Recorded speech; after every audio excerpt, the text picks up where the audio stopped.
Hai, aku Rere, SMA kelas 3 Sanggar Anak Alam.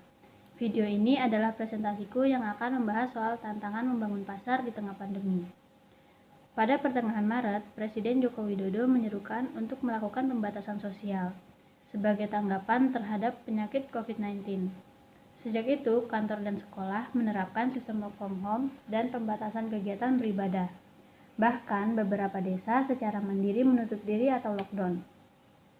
Pembatasan mobilitas manusia ini menyebabkan terganggunya kegiatan ekonomi secara ekstrim, sehingga rantai ekonomi terganggu hingga mengalami stagnasi. Usaha mikro dan buruh contohnya, bagian dari yang terdampak. Kita tahu, hidup mereka adalah hari ke hari, mengandalkan omset atau pendapatan harian. Pendapatan mereka menurun, bahkan tidak ada, karena orang-orang mengkalkulasi kebutuhan mereka, hanya membeli barang yang benar-benar mereka butuhkan. Tapi di sisi lain, beberapa perusahaan besar tetap melakukan produksi dan distribusi. Nah, di saat kita kesulitan mencari celah untuk berpendapatan, kenapa perusahaan besar masih melakukan produksi dan distribusi? Karena perusahaan besar telah melakukan perencanaan yang lebih panjang.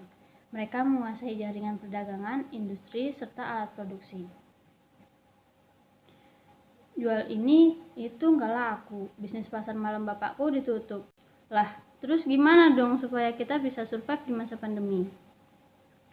Nah, yang pertama nih, karena pandemi ini kita jadi diingetin pentingnya menabung. Akhirnya kita sadar melakukan manajemen keuangan itu bukan cuma tugas seorang akuntan, tapi untuk semua individu.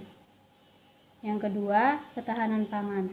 Banyak orang sudah mulai menanam dan menyediakan sendiri pangannya. Yang ketiga, menemukan pola pasar. Karena kita sudah tahu barang-barang tersier dan sekunder sudah sekali terjual, maka cobalah melihat dan memenuhi permintaan pasar. Menjual barang pokok seperti sayur mentah dan makanan jadi bisa menjadi pilihan. Membantu sekali mengurangi pengeluaran keuangannya.